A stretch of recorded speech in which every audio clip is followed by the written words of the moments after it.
What's going on, everyone? Thank you for joining us on episode 26 of the Fourth and Long podcast. Of course, I'm your host, Ross Allen. We've been through this plenty of times. You should know who I am by now. But if you're a new viewer, welcome to the show.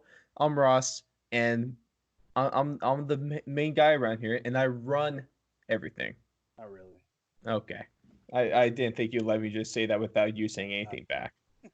I've been here since the beginning, doing a lot of work. Okay. I'm not gonna let you Of just take course, it. this guy that is talking is Jalen Johnson, co-host of the show, and we got one hell of a show for you guys. Of course, we're going to give you our XFL for Week 4 recap, along with the Week 5 power rankings and the breakdown from all four games over the weekend. We have a brand new segment by the name of Beat the Clock, which is something you'll, I think, find very fun and something you could join along with. We're going to talk some NBA news, and we're going to have our 2 minute warning to cap off the show with some crazy MLB news and a really cool story that came out of the NHL from this weekend. But Jalen, we're going to start this by moving into our XFL Week 4 recap Yep. and the power rankings, man. I think when I was writing this, normally I'm able to get through them pretty quick. Maybe it takes like 10 minutes, but I really had to think about this for like probably took me a solid 20 minutes to fully research, or 20, 30 minutes to fully research and make up my mind on these power rankings because, man, you, you can make a case for a lot of different teams and a lot of different positions. It's That's hard. very true.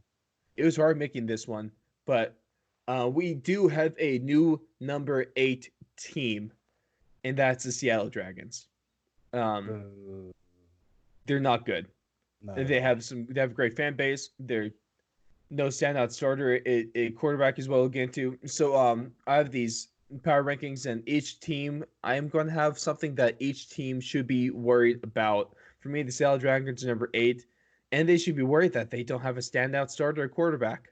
They Yeah, that's have more of a pretty. turnstile in the backfield. That's You pretty can't do something that. that most teams have. Most college teams have that figured out. So for a pro football team, that's definitely something to worry about. That your starter at this point in the season has Four not been games into the decided. season, and you don't really have anyone. It's Jalen, it's it's kind of yeah, sad that the Guardians found their starting quarterback before the Vipers. I mean, the Dragons did. right. Even yeah, awful. Jalen, you might hate me for this, but my seventh team is the LA Wildcats. Yeah, I do kind of hate you for that. It's okay though because that's the only thing you hate me for, and you hate me for a lot of other reasons. Yeah, but I think we should have been six. But this is all right.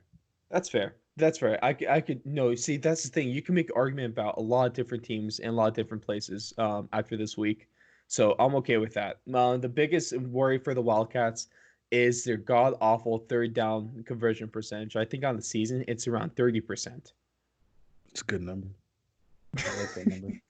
If you're playing baseball, that's a great number. Yeah, But if that you're is a playing perfect football, number. that is awful, and that is something that they're going to have to work on if they really want to get this offense clicking the way it should be.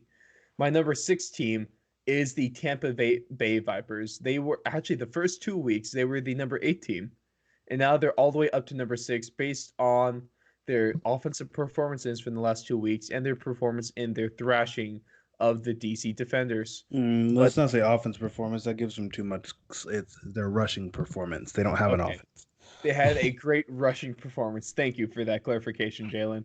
One thing they still need to be worried about is Cornelius Taylor because yes, he did decent this week and arguably last week, but I don't think he's a future. And they have some quarterback controversy, and we're going to talk about that here in a sec. Number Yeah, who 5, who would have thought that we'd be talking about the future of an XFL team at this point? right? Man, the But XFL has I been don't, a I don't know. blast so There was a far. crazy stat that I don't think we have on the agenda. But so far since the XFL started, there has not been 1 week where there was a game with less than 1 million viewers. Really, Yeah, that's so far. awesome. So they done blown the AAF out the water already. That's not saying too much, but that's Still just some. positive news though. That's positive news. My number 5 team is going to be the DC Defenders. They were off in number 1, and then they were in number 2, and now they're all the way down to number 5. They have had Pretty no great. offensive production recently. and their defense, which is the reason I have them at number one in the first power rankings, has kind of shat the bed. And And anyone know the part that hurts for you most, Ross? what part? When the only good players, person playing good on their defense is Raheem Moore. Let's not bring that up again. Oh, that was a bad I will day. bring that up every week. You know what? I don't blame you. I'll bring it up every week that San Antonio Holmes. Oh, okay. But where's he at now? Yeah, out of the league. Number Yeah. four, So we actually. I think this is my hardest choice. My hardest choice this week was between, I think 7-6 and 5-4. I was really debating this, but I am going to place the New York Guardians over the DC Defenders. A lot of people might disagree, but I don't care because I think this is really where it is. Their defense has one thing to be worried about is that their defense has been giving up a lot of yards and points recently. Their defense has not been performing well, but they've won a couple of games. Most recently over the Tampa Bay, they beat the Vipers, and now they've beaten the Wildcats, and they might have found their guy at quarterback in Luis Perez. So I think things are on the uptick for the Guardians. yeah, no, definitely. And coming over from the AAF also, he was one of the top quarterbacks over there when he played for, I think, Alabama, whatever team they had over there, the Iron or something like that. But he played for them, and he's doing pretty good over there. And people are kind of sad that he didn't get an offer from any NFL teams. So it's nice to see him doing good. He has another chance to prove himself in this, and that is the beauty of the XFL. Number three, even coming off a loss, I'm gonna have the Dallas Renegades up in number three. They're still a good all around team, but I am worried about their quarterback situation, especially if Landry Jones is out for the season with that knee injury. He might be missing 6 weeks, and of course, there's only 6 weeks left in the regular season now, so that might really tank them, and that's something obviously they should be worried about. Definitely. Um, Um, it hurts to lose a starting quarterback, and especially when there's like in the NFL, you kind of have like even though you might not get a top grade quarterback, there was a plethora of quarterbacks either on the market, on your roster, your practice squad, someone else's practice squad, someone else's backup. In the XFL, you're probably not going to trade for somebody else's backup right now because you have mhm. nothing to offer. There's not really any backups. I mean, there is Team Nine, but I highly doubt that there's going to be the if somebody on Team Nine was really that good, he would have been picked up already. Yeah. I mean, See, the obviously thing there's is good that talent, there but is someone, I'll get into this in the second once we talk about that Tampa game, lastly on the list, but this is something that you're going to want to hear and kind of a take that I got on what's going to happen. There's going to be some changes at quarterback in the league. all right. Number two, same top two teams from last week. At number two, we have the St. Louis Battlehawks. What's really good is that they're all around team. Um, Teamu is a solid quarterback. He won Player of the Week honors from the XFL this week after Cam Phillips won the last couple times. And they have a solid guy at quarterback. They have a good defense. They have a good offense. But one thing they have to be worried about, at least off of last week, is their lack of rushing output at the running back position. The running backs had less than half of the rushing yards, where Teamu had most of them, and that's not sustainable. Yeah, no, not having a rushing game. I mean, it might hold up now just because XFL people start figuring stuff out. You might be able to get away with just a passing game, and especially since the way the rules are built is kind of built for having a passing game. So you Mm-hmm. probably survive right now with it. But I think just the longer the XFL goes, the harder it's going to be to not have a balanced team. Mm-hmm. Of course, without a doubt, there's no other place that you could put this team. The number one team in the XFL is the last undefeated team. They're now 4-0, and Trash. my favorite team, the Houston Roughnecks.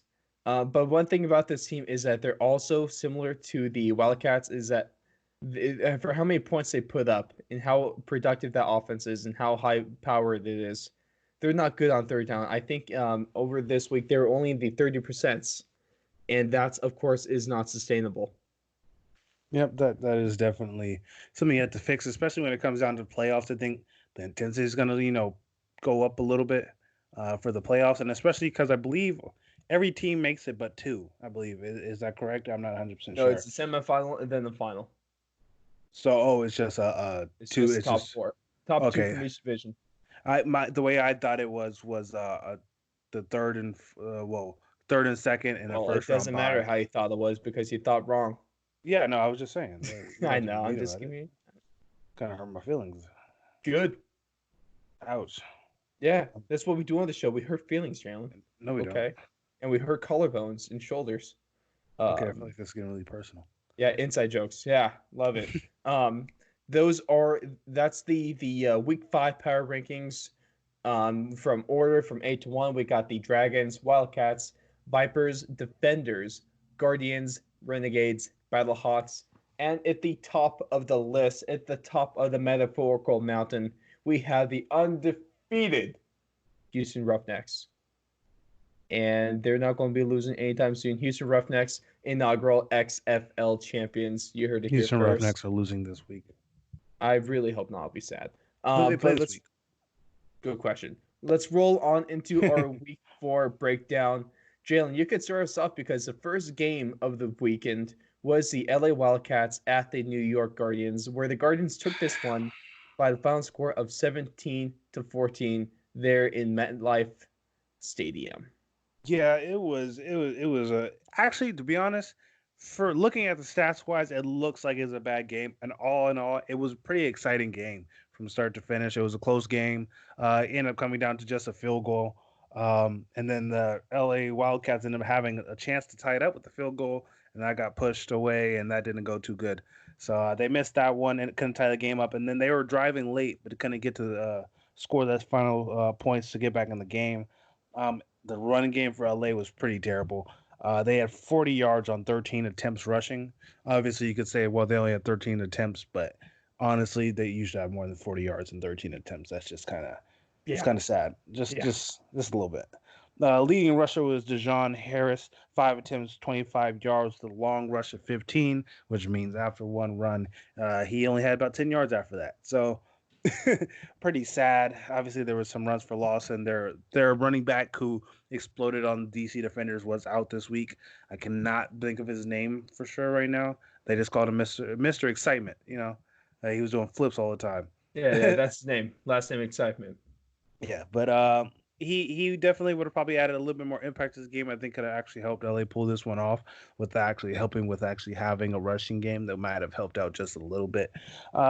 But yeah, there's just no balance in the offense. 13 rush attempts, 40 pass attempts. Josh Johnson did have a good game, other than his one blemish on it, which was a one interception. He went 25 for 40, so throwing for 63%. 325 yards passing, 2 touchdowns, and that one interception I talked about earlier. No, if it wasn't for the interception, that would be a pretty rock solid game. This is still a Yeah. good game. No, by any means, Josh Johnson's definitely seen some major improvement compared to the first 2 weeks of the season. Oh, he was actually not. He didn't play the first week of the season. Second Exactly. week of the season. Thank you. And he threw for around 275, 300.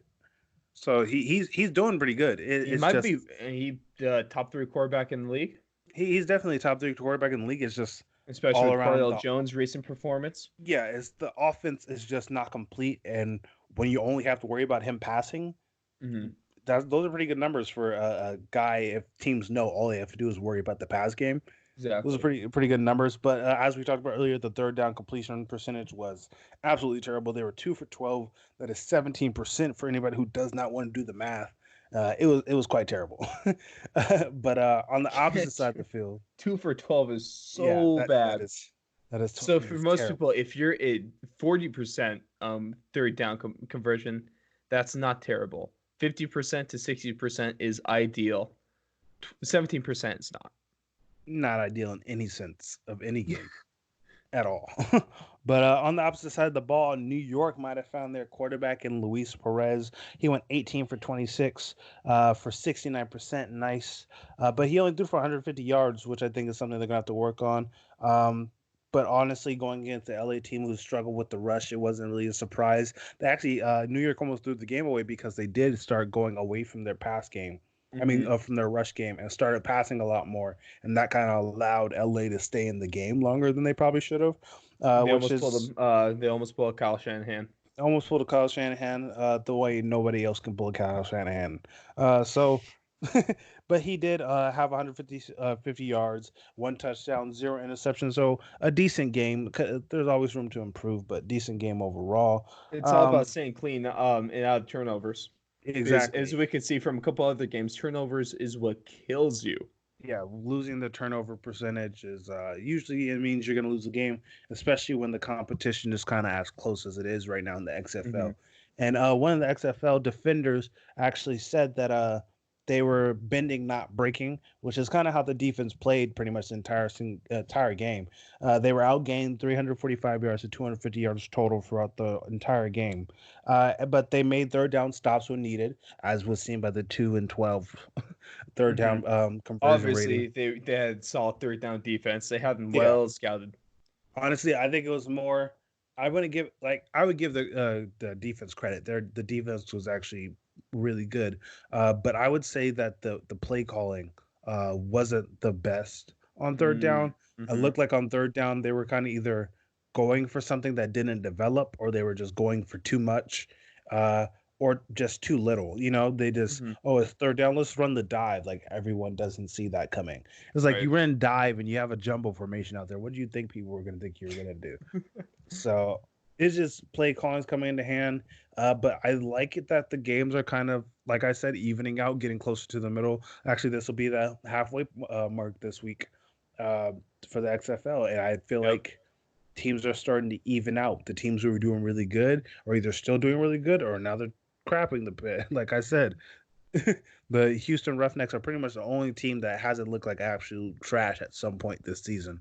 Mm-hmm. So good for them on that point. But every other team at least has shown some bit of, okay, the XFL does need some work, but at Of the same course. time, Well, there's a it's bunch of just two and beautiful to two see. teams, and obviously there's competition. It might not be high quality competition, but most games are very competitive, and they do come down to a player or two, which Yeah. is just more excitement. Going into the next game, the Sunday or the Saturday night game, where the Seattle Dragons at the St. Louis Battlehawks. The Battlehawks took this game 23-16, another one-score game. Of course, in the XFL, you also have to remember that a 9-point game is a one-score game. Yeah. But Jalen, the argument I'm going to make, especially after the last 2 weeks, I will say that St. Louis is the hardest place to play on the road in the XFL currently, with how well the fans sell at the lower bowl and how loud they get and how hard it is for offensive function. Surprisingly, Hmm. I that is the worst place to play on the road. I feel And like also, isn't it the old Ram Stadium that they're using? yep, the dome. Yeah, I feel like having that dome, The I feel like dome. that just it's a slight advantage. I wouldn't say it's just a Yeah. 100% like if Like you play in a dome, you're gonna how win. the CenturyLink field that Seattle plays that has those awnings that help echo stuff down. Yeah, But I I think the think dome helps, but I think that venue, and I want to give a lot of credit to those fans because no, those St. definitely Louis the fans. fans have been started from football. Of course, we talked about the awful Rams owner to take him away. And it's really nice to see the XFL capitalize on placing a team in St. Louis, knowing that they have this rabid fan base. Yeah, And no, obviously, definitely. I these was definitely fans. looking forward to getting a team back in St. Louis. Oh yeah, these fans are doing the job, and all credit to them. But to get on to the actual game, Jordan Teamu with another solid performance. As I said, he won Player of the Week honors from the XFL, 20 for 27. That is almost a 75% completion percentage, and that is awesome to have. 264 yards, one touchdown, no interceptions. Didn't do a lot of touchdowns. Let's see, each team only had two touchdowns. It came down to the field goals as St. Louis was able to net three field goals, while the Dragons were only able to net a couple. But where Talma really took this game over was on his legs. He was the leading rusher for this team, 60 attempts, 63 yards. Most of them came off of scrambles, but some of them were designed runs for him. One of the things I mentioned for the Dragons, something they have to worry about, is their turnstile at the quarterback position. They had both quarterbacks take snaps, and they even had some other snaps by a wide receiver. Took a couple. So That's they have a lot of people throwing the rock. Um, but what's not good is that their leader was their new starter BJ Daniels, who's been the backup. 5 for 10, 50, so that's only 50%, 100 yards, one touchdown, one interception. That is almost the definition of below average. That's really just not good. That's not going to get it done. And then you look the other way. Your former starter, Brandon Silvers, is supposed to lead this team to victory. It hasn't done that. Still hasn't done that. 4 for 10, 27 yards, no touchdown, no interceptions. Yeah, Two that's awful performances at the quarterback position, and that is what is going to not only stop you from winning games, but that is going to lose you games as well. yeah, no, that's definitely not the way to go. You're not winning in that situation. So No, not at all. Another problem, a theme in the XFL is that a lot of teams are not good on third down right now, and that not is at a little all. surprising to me. The Dragons only went 3 for 10 on third down, but what really kept them in this game is that they were perfect in the red zone and goal to go situations. So when they had a chance to score, they did score, and that's why they had. That's why this was a close game. But another reason that this was a close game is because the Battlehawks did not do as well as the Dragons in the red zone and in the goal to go situations. The Battlehawks should have had more points in this game. They only went 1 for 3 in the red zone, and you can't expect moving forward. You have to do better than that. You have to be above 50% in the red zone at least if you really want to win these games. This game should Agreed. not have been this close. Not even close. You could obviously see in the game the kind of, I wouldn't say skill difference, but I would say team play difference. You can obviously see that the Battlehawks are obviously a better team than the what am I, Vipers? We're talking about Vipers, No, right? no, talking about the Dragons, buddy. Get with Dragons, it. Dragons. I keep getting them mixed up just because of the green. It's the green. They're both reptiles. Well, is the You, dragon a reptile? Who knows? It's not real. technically, we can never decide because it's not real. Dragons aren't real, just like the hopes and dreams of those Seattle fans. Yes, but the Dragons, but you could definitely see that they were a better team than the Dragons. The Dragons are just kind of all over the place. I think the only kind of position where you could point out and be like, that is a good group is their running backs. The running backs are absolutely Mm-hmm. amazing. But other than their running backs and their rushing game, they don't really have anything. Their defense is subpar. Their passing game subpar. Coaching subpar. Special teams subpar. Like so, it's definitely a team that's in progress, To say the least, yes. to say the Uh, least. Yes. I think that so the next game was the first one on Sunday, and I'm just going to say this: this Texas throwdown, the Houston Roughnecks at the Dallas Renegades, this biggest rivalry game in XFL history, was the most exciting game I'd say up to date in the XFL. It was really good back and forth, a lot of drama, and a lot of good football plays. With the Houston Roughnecks one pulling this out 27-20 to take over control of the state of Texas and to stay at the top of the rankings in the Western Division.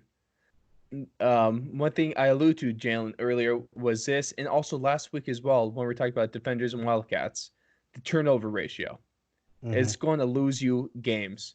The demise for the Dallas Renegades was the turnovers. 4 interceptions. Landry accounted for 3 of those. And 1 interception was near the end of the game in goal line territory. And that clinched it for Houston. Which was a And beautiful oh, interception, it's by a the way. great interception. You guys should go look. It was tipped, and then the Houston defender went and like one handed it like maybe a Palomalu'd it. couple inches above the grass. Amazing. He's the Great play. Palomalu of the XFL.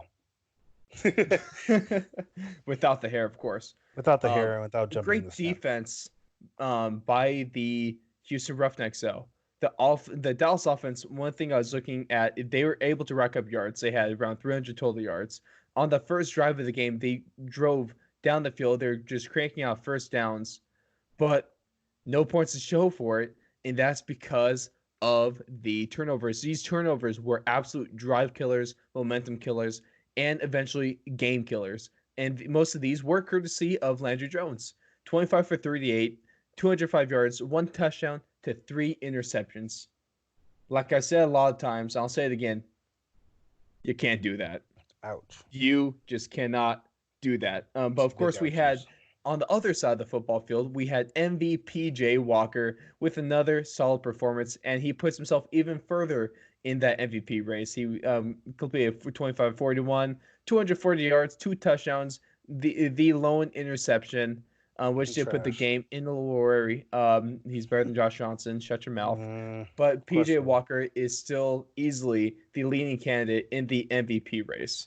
But one thing that differed on the offensive side of the football for Houston is last couple of weeks we've seen Cam Phillips. Cam Phillips he's gotten 3 touchdowns in over the last 2 weeks in each game. So 6 touchdowns. He's won Player of the Week honors twice. He's ridiculous. But this game was different. Cam Phillips, 3 targets, 1 catch, 9 yards. So Definitely obviously, not the same production he's had over the last couple not the weeks. same production. Um, Walker didn't throw it to him as much, but also the run games probably played a lot more defense in covering Cam Phillips. But in trying to cover Cam Phillips, that opened up a new guy to For get the new open. Patriots right receiver. That's exactly what I was saying. Nick Hawley had a career game, 8 catches on 8 targets, 97 yards, 1 big touchdown. And of course, he is a white wide receiver. So we all know he is on Bill Belichick's radar for next year. Oh yeah, definitely. He's definitely one of the weapons that Tom Brady is looking for to stay with the Patriots. Not a Oh, top I don't know if prospect, you, though, because he's not a lacrosse player. speaking of the Patriots and Tom Brady, did you see the video that was been circulating around of Oh, the Julian basketball. Edelman, yeah, and Tom Brady at the Oh my basketball game, gosh, dude. and how uncomfortable Tom Brady looked when Julian Edelman said he'll be back? He's going He to the Raiders, and we're all gonna hate it. yeah, he looked at him like, shut up. Right.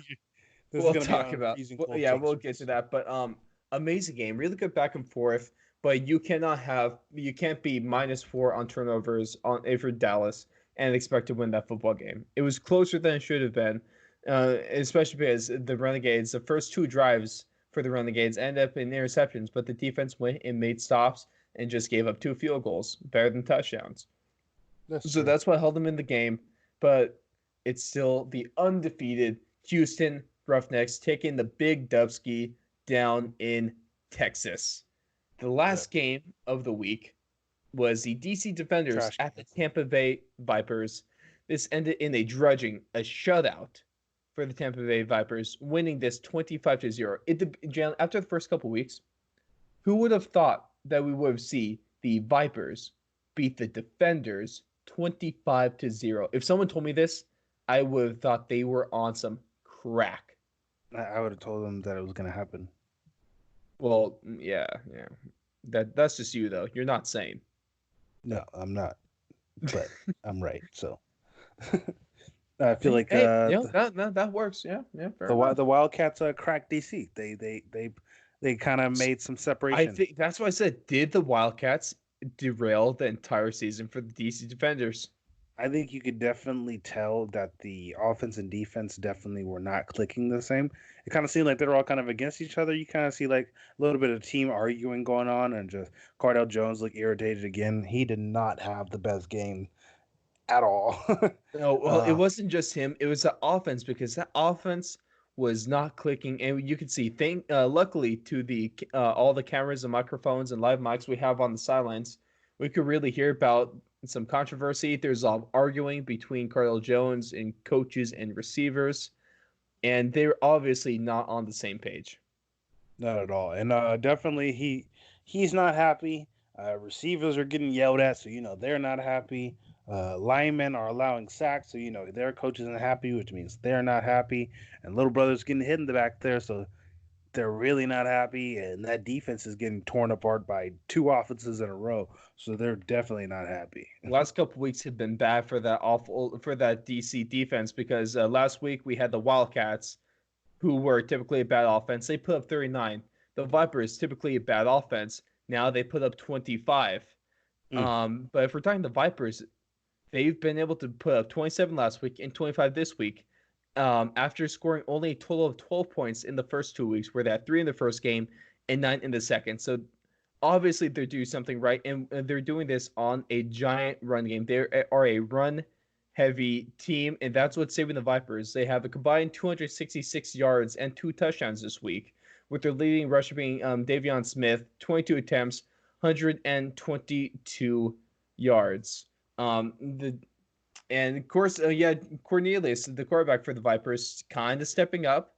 77% completion percentage, 211 yards, the 1 touchdown to 1 interception. But that is one of the better performances that he has had on the season. So he might be going into a bit of an uptick. The thing that's not going to uptick, though, is that defenders' defense. They were outgained this week by 300 yards. the defenders gave up 470 yards, while on offense they were only able to put up 107 total yards. Ouch. That's bad. That's That's bad. outplayed by 300 yards. That's tough. That's a wide margin. I think one of the biggest stories coming out of this game is there's quarterback controversy for both teams. So late in the game, the defenders had their backup quarterback Tyree Jackson in the game, and we heard on the sideline, thanks to those live mics, that Cardell Jones said that he should be benched. Ouch. So obviously, someone doesn't like that, and I think they're gonna have to have a little bit of a conversation between each other. Cardell Jones being the Mm, captain and was being the starting quarterback. I think he should be the one to bring this up.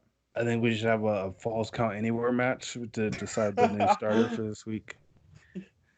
No disqualification. No disqualifications, of course. We're going to see Cardell Jones get hit over the head with the chair. Sorry, chair shots or banned in WWE, but we'll see him get hit over the back with a chair. Is that what you're telling me?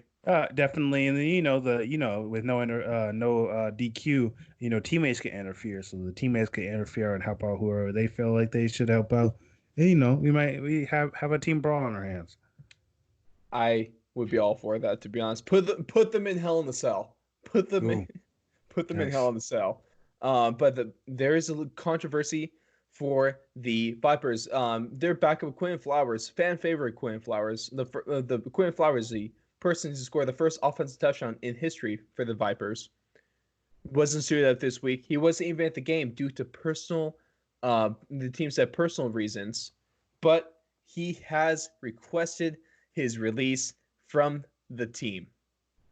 And obviously Nice. he's sick of it. Good for him because he deserves better. He should be the starter. I don't know why he isn't. But this was something we were saying, Jalen. If Landry Jones is going to be out for an extended period of time and Quinn Flowers has to be released, Quinn and Flowers to the Renegades. Yeah, I definitely see. I think he's going to sign. What's the rule? Are they allowed to sign with the team if they're released? If they Are get they cut, just a they free can. agent? Yeah, they're a free agent. I think he'll be signed by, well, probably the end of the week. If he's released at any time this week, I think he'll be signed by what we're in week 5, so I think he'll be signed by week 6, week 7 at the latest. Yeah, I think he as soon as he's on the market, I think he's going to get picked up, because he's a big talent and he really should be. And he really hasn't had, like, obviously he hasn't played the best, but at the same time, with He the has snaps upside. he's been given, He has yeah, upside. he's had more upside than any quarterback they've had, which is why I'm confused on why he hasn't been allowed a full game to play. He's also way more athletic than Cornelius is, especially in By the a red lot. zone. And I don't know what the Vipers are doing. But that was it for this week. 4 good games, except for the defenders. But I thought they were all, for the most part, they're all quality games. 3 of them were one-score games, and the XFL is fun to watch. And I'm having my expectations keep on getting broken every single week I watch the XFL. I'm waiting for it to fall off. I'm waiting for something Mhm. bad to happen. It just hasn't. It just hasn't, and I Yeah, don't think it's going to. me Personally, either. love it. That's definitely looking on the up. Hey, moving on from that though, we're like I said at the beginning of the show, we have a brand new segment today, and it's called Beat the Clock. So I have the way this works, I have a list of questions. This week I have 8. They're all yes or no questions, and I'm going to give Jalen 30 seconds to try to get through all of these. I've How been does that watching sound? Family Feud. I got this. Been watching Family Feud. Prepared yourself. I'm breaking out the timer. I'm getting 30 seconds All right, on the let's get stopwatch. this. We're not fancy enough to have the production and throw the timer up on the screen yet, so I'm just going to have my trusty phone here. All right, and all of you better be okay with it. Um, and so, Jalen, we're going to start this things off on my account. Okay, you ready? Okay, let's do this. New segment going now. Will Quinton Flowers be on a new team next year? Yes. Justin Herbert won the combine. No. St. Louis is the hardest place to play in the XFL. Yes. Tom Brady will be on the Patriots next season. No. Philip Rivers will be playing in Florida next year. No. The Colts are the best destination for a free agent quarterback. No. The Lakers and Pelicans were the best NBA game of the season. Yes. as time expires, Buzzer beater. Jalen gets a yes. I'm not sure. I think we had to bring it to replay. I think the buzzer ran. I think But it was you asking questions, so you asked them too slow. okay. But that wasn't bad. So to recap, we had you said a yes, a no, a yes, a no. No. Okay, so Quinn Flowers will be on the new team next year. Yes. Justin Herbert Yes. did not win the combine. No. St. Louis is the hardest place to play in the XFL. Tom Brady will not be on the Patriots next season. I Philip can give you a quick Rivers, recap of why I chose each answer real quick if you want. yes. All right. Quinn Flowers, obviously we just talked about that. We Yeah. know that. Why didn't Justin Herbert win the combine? I feel like he did good. He definitely did good. He didn't really shine in the 40-yard dash, but he still showed he can move. He's not slow. But I think he showed that his one big issue that people had a problem with was his he looks like he's aiming passes. And Mhm. I think during drills, while he did look fluid in some throws, a lot of the quick throws that you need to get away in the NFL that you can't He's really going to get take bread that in the extra in the second. NFL, is what you're Yeah. saying. He Um, he looked like he okay, was aiming, and that's that was good. it. That was You said that we talked about that St. Louis is the hardest play at the XFL. We talked about yes. those reasons. Where is Tom Brady going to be next season? Right now, I do think he's gonna probably end up in Oakland, but I do see Hey, Indianapolis hey, probably hey, on there. hey, hey. We should have a tip jar, or we have to have a swear jar every time you say Oakland. You said Oakland too, so we're evened out. Well, no, I said it out of context. Yeah, but you still said it. Oh, okay, okay. We're even. I hate you. This is every time He's you gonna say end up. He's probably gonna end up in the black hole or probably in Indianapolis. There's a small chance he ends up in Miami, but I think the only reason he would end up in no, Miami is because of his ex-coach hell no. He also Tennessee is also on the table and because of Mike Tennessee. Vrabel. Yes. Philip Rivers will not be playing in Florida next year. Where is Philip Rivers going to I be? actually think he's probably the lead candidate for the Colts job. That's what I was thinking as well. The Colts are the best destination for a free agent quarterback. No, I think the Raiders are the best position because while they do have Derek Carr there, there's a lot of quarterbacks with that system that you could just input there, and the team's pretty much like they're not really bad. They have a lot of pieces. They're just missing a couple of keys, and they can honestly address those in free agency and the draft. So honestly, as a quarterback, you could easily go there and have a fully built team Mhm. already there for you But instead do of we having not to. remember that the Colts were in the AFC divisional round? They could be an AFC championship game, but Andrew Luck retired. I think they just need a quarterback, and they'll be back in that AFC championship game conversation, at least in the divisional round. I Um, think that's definitely a possibility. and the last question was the Lakers versus Pelicans was the best NBA game of the season, and you said I said yes. I it said said yes yes because because let's talk about that. We're actually going to roll into some NBA news. That was our beat the clock segment. I want to hear you guys' feedback on this. I think it's a fun one. And if you guys like it, we'll keep it. If not, we still might keep it because we're assholes. yeah, and by everyone we most likely just mean Andrew's most likely gonna be the one who And responds. Logan, Andrew and Shut Logan, and yeah, Ryan. Andrew and Logan Those and the big Ryan. three. The big three. Love you Those are our guys. big three right now. If you want to hop Yeah. in our big three, respond, message us, do Got a stuff like couple. that. Hey, we got a lot of new guys on Twitter. You guys better check us the hell Yeah, out then. definitely. But We're almost to NBA that news. marking of 100 on Twitter, Oh so yeah. there's definitely something to look forward to. Oh yeah. So NBA, we don't talk about this, but we need to because was a gigantic matchup between the Lakers and Pelicans, possible playoff series we're looking at. And Jalen, you want to take us away on this one? Yeah, it was a beautiful game. I think it's so far since Zion's been when the first season started, everyone was like, "Is Zion even going to play this season? Is Zion going to perform the way he played in college in the NBA?" And then when he first got here, everyone was like, well, yeah, we saw what he could do in college and then the early games in the preseason, but it's like, can he really do that against NBA stars?" And I think he did. I think he showed out. Zion ended up playing 33 minutes. He scored 35.7 rebounds and had one block in very dominating fashion. He doesn't miss shots very often, and he's been dominating pretty much since he stepped foot on the court to actually play and stopped falling asleep on the sidelines. He's been doing pretty great. On the opposite side of who he went against, LeBron, the 36-year-old, 35-year-old, 36, I believe he's 36 now. Old He might, man. he might be 35, but LeBron played 36 minutes, had 34 points, 12 rebounds, and 13 assists, which is not too bad for an old man. Um, he definitely showed Zion that he is not going anywhere anytime soon. And Zion also kind of sent a message back that the future is here, old man. That is a Malcolm in the Middle reference for any of you guys who know Thank you. that one. Thank you. But it was definitely a beautiful game to see. It's been a while since we've seen kind of somebody who's almost at the same position as LeBron kind of compete with him like that. In terms of There, athletic dominance and instead of capability. yeah, in terms of athletic just dominance and capability, you really haven't seen anybody dominate the game like that since LeBron.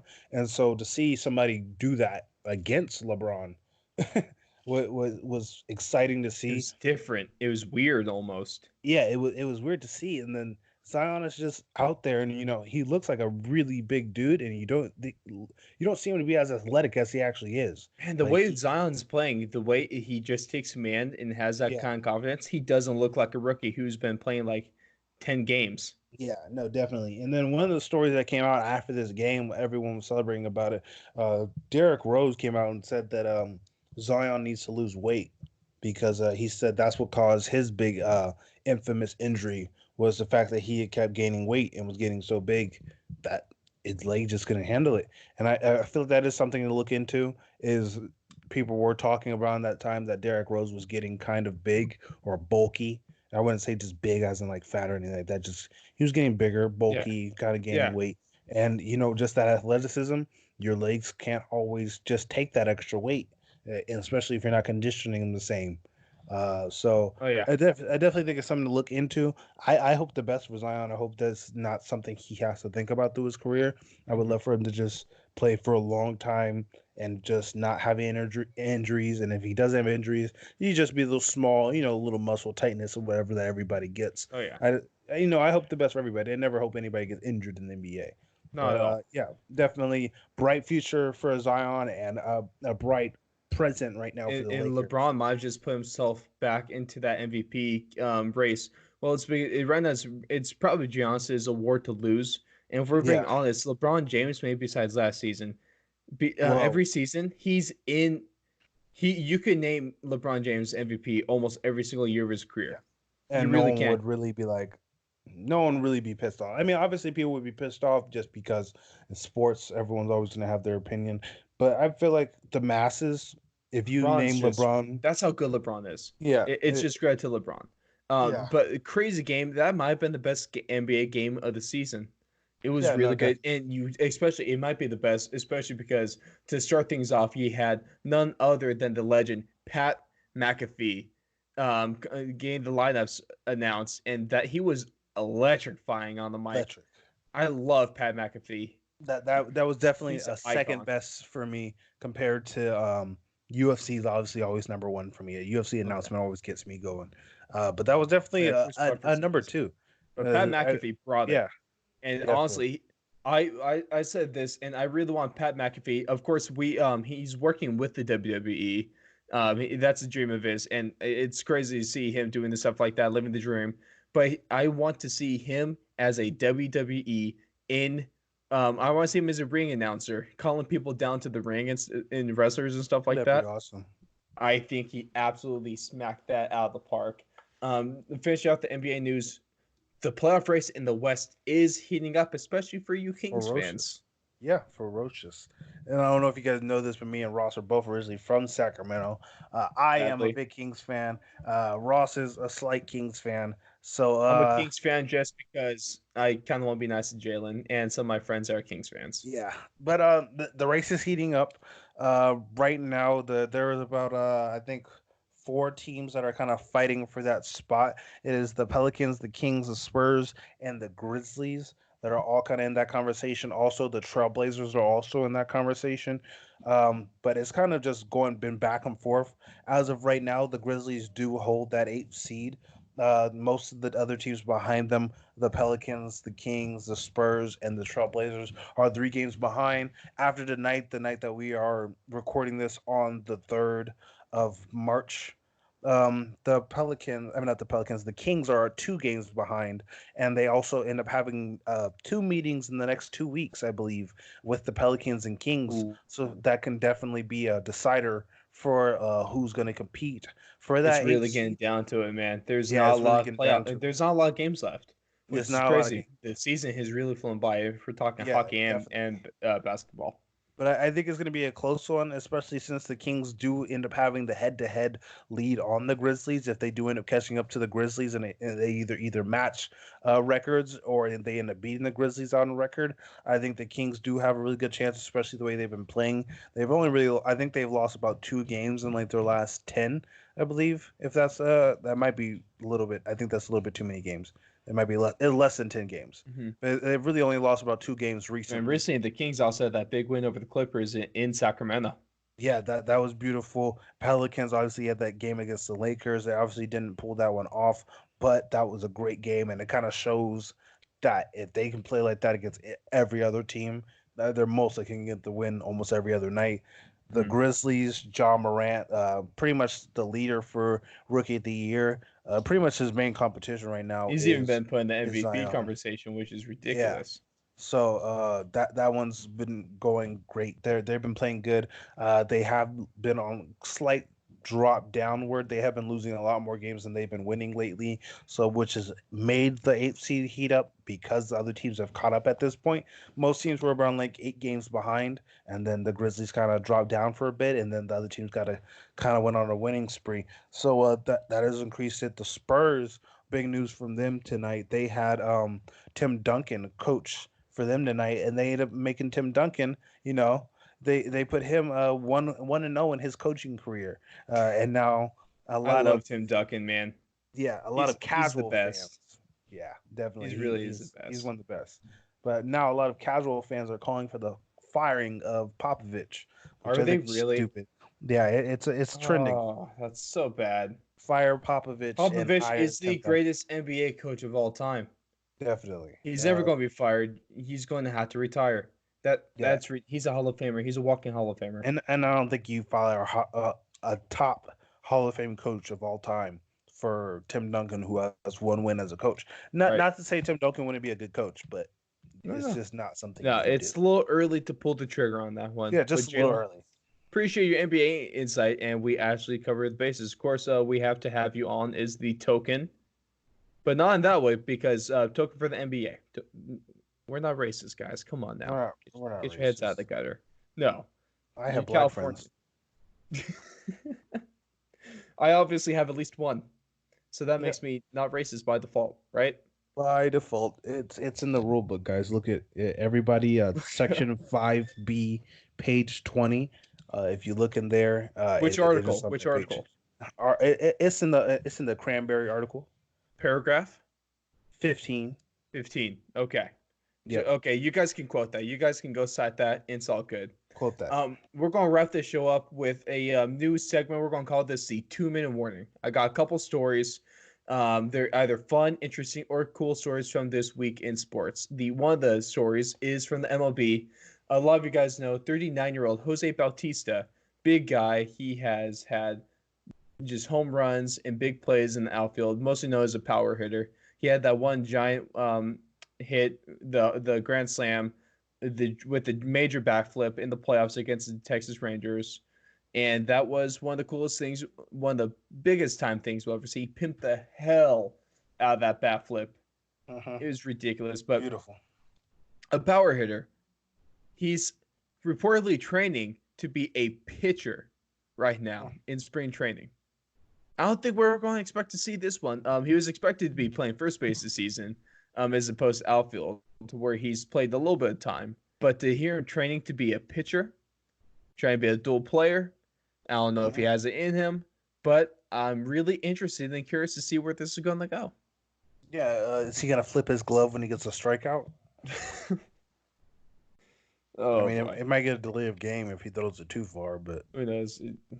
Stupid ass Psalms. But the story I want to end this show on is something that I thought was amazing. It's really inspirational, and it's just amazing to see what sports can do. So, Senators winger Bobby Ryan scores a hat trick in his first home game back from his leave of absence that he took to go handle his problem with alcoholism.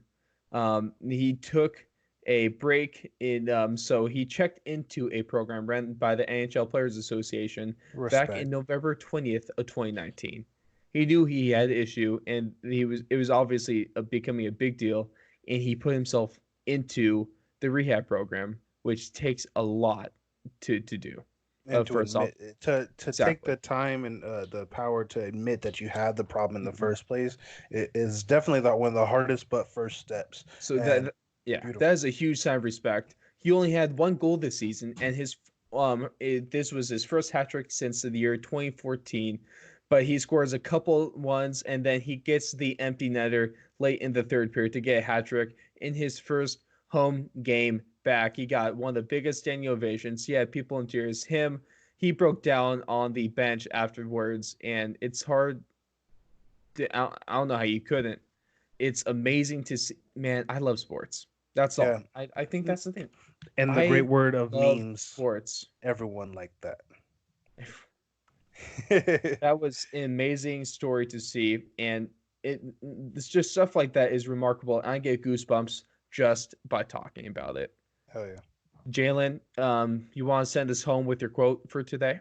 Yeah, let me pull that back up real quick. You know, I got way into this, so I gotta pull that up.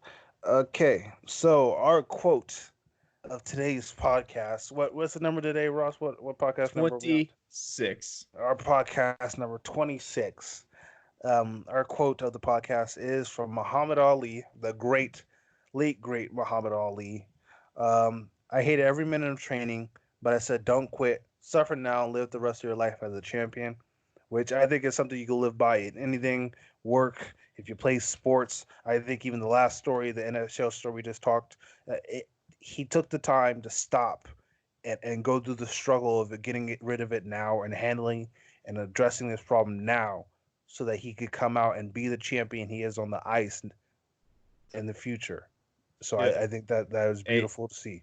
all I know is everyone keep grinding. We're going to keep grinding here at Fourth and Long. Thank you all for joining us this week. This is a big week because we just released our combine. We're going to have this weekly podcast, and we're also going to have our UFC 248 preview show. A lot of stuff that you're all going to want to check out. We thank you very much for listening. We thank you to all of our new followers on Twitter. Really picked up recently. Thank you for all of our new subscribers on YouTube that really picked up recently.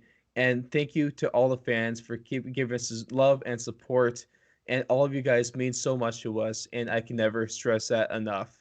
Thank you very much. Of course, go follow the Twitter, the Instagram, follow us on Spotify, and catch us on YouTube as well. And thank you all very much. And we will catch you guys back on next week's shows.